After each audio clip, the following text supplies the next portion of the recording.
Hello po mga Kapi-TV, maligayang pagbabalik po sa ating channel at magandang araw po sa inyong lahat.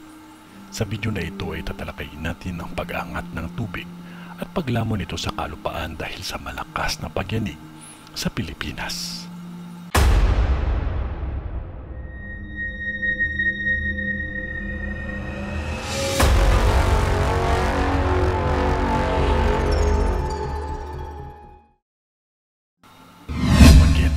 Surigao, Camarines, Vision.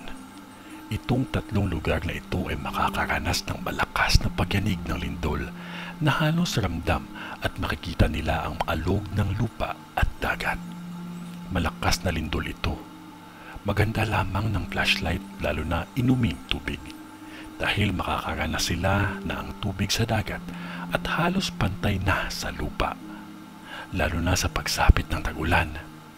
Lalong naging marupok ang lupa na pati mga punong kahoy bumabagsak na sa tindi ng lambot ng lupa.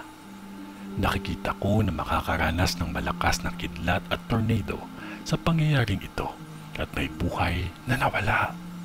At lahat ng mga guro ay hindi dapat uuwi sa gabi o maglakad ng mag-isa dahil may buhay akong nakikita na mawawala. Ito ay ang mga vision sa Dumaguete at Camarines. Ang mga guro ay magiging biktima ng krimen na may panghahalay ang dahilan. Maging maingat lamang at huwag makalimot na manalangin palagi. Kayo po mga Kapi-TV, ano po sa tingin ninyo? Kung ano man yun ay wala pa ding makakatalo sa dasal natin sa Diyos Ama. Magtiwala lamang po tayo sa Kanya kasi mahal niya po tayo. Maraming salamat po sa inyong panonood mga Kapi-TV.